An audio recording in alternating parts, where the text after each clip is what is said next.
for him in a service business, mechanical, automobile repair, and so forth. Lost his business, lost his home, lost everything. They're in bankruptcy. They had a very nice home, very nice family, have everything. It's gone. The feds are going to let them keep $30,000 from the bankruptcy proceedings under some homestead provision or something. They're supposed to be able to buy a stick house to live in for that. I don't mean sticks like you find on the ground. I mean a 2x4, 2x6 construction. But this is happening to too many people to count now, and in maybe another year, it's going to be off the charts. The question I have is, when will America really wake up to the fact that the media is lying to them? They've been conned, duped. And when will they begin to get angry? And if they do, will this be a summer of rage, as the British are saying and others are saying? What do you think is going to happen this summer? Good question, Jeff. I guess the honest answer is I don't know, but you did say, what do I think? I think that the American people will never wake up to the fact that the media is lying to them, because the media will tell them that they're not lying. Well, you summed it up. That's exactly right. And the media is a godly sort of presence to people. It's the source. And I have to think of my departed mother-in-law. Years ago, she used to say, she'd read the newspaper. She'd be outraged at something. And she'd say, you can't believe anything you read in the newspaper. It's just this bunch of lies, lies, lies. Mm-hmm. That's right, Mom, that's right. And then she'd read something about the economy or about the politicians, and she'd say, listen to this. And she'd be right back into it, like she believed every word of it. Wow. So, and I think she was not a silly, a stupid lady, a very smart lady. But that's our culture. That's the way we were brought up. The media, we just think that because it is the media, it's so large, it's so corporate, there's so many people involved, there's so much money involved that surely something like that is objective, So I don't think the average American is going to wake up to the fact that the media is lying to them. I concur. Until, or unless, and then I have to throw this in here, until the alternative media, such as your program and my news service and my book and whatever other people are doing out there getting around the established media, if that continues to grow as it is and reaches out to more and more people, then I think that could happen, because people will suddenly realize that they have two medias from which to choose, and the one, what we now call the alternative media, will soon be, well, maybe not soon, but eventually become recognized as the reality media. So there's still hope out there. Yeah, I think it already is. I think the other side, of course, is trying to inundate and dilute the internet with as much disinformation, quasi-reality, and pure creative fiction being passed off as news and commentary, that it's hard for people wading in to find their way. It is difficult, and there are too many news services that are coming up out of nowhere that are presenting 85, 95% good news and 5% junk. That's how it's done. It's not usually so blatant that you can't see. In England, savers yanked out around $16 billion from the banks over there. Will there be a run on the banks here, do you suppose? Do you see the ingredients for that? And if so, will Mr. Obama and his controllers declare a bank holiday? Well, again, my theory is that the conditions are very ripe for runs on the bank. I think it could happen, and frankly, I think it will happen. But I think that the media that you're talking about will come into play immediately and tell everybody that, this is so silly.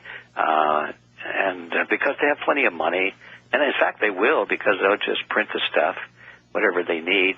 And while people are, losing their assets in their homes and their businesses, like this poor fellow you were just talking about, and they've lost their savings and all of that money disappears.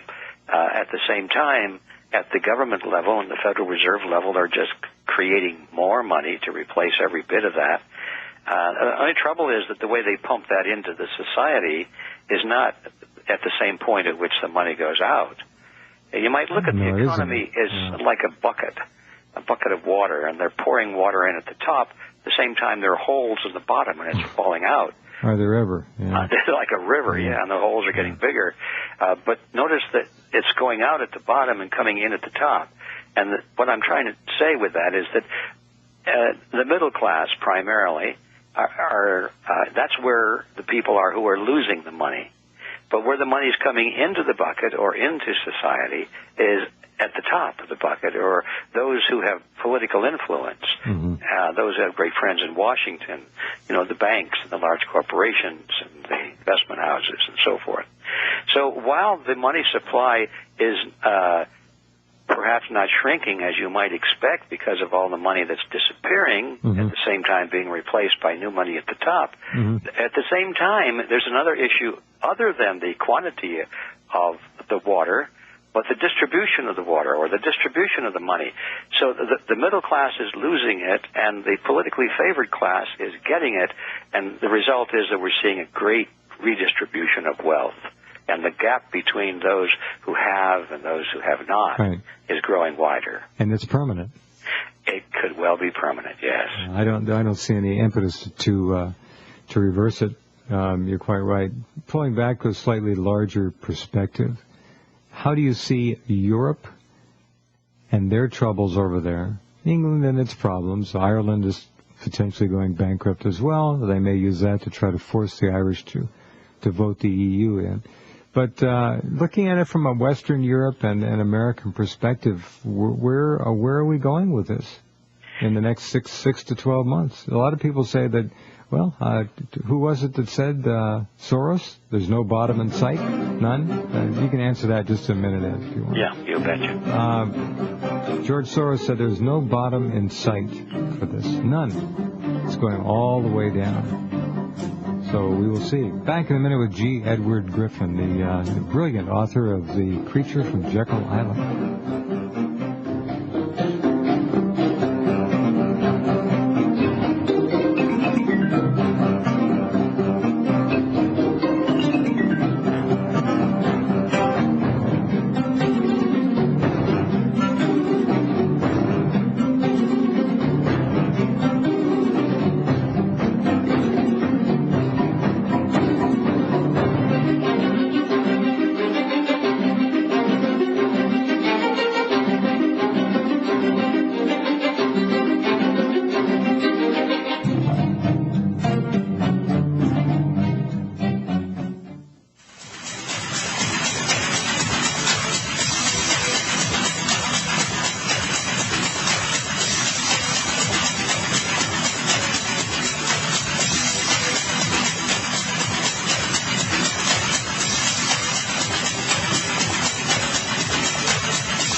Okay, I'm back with you, Edward Griffin. All right, Ed, if you want to tackle that one, it'd be great.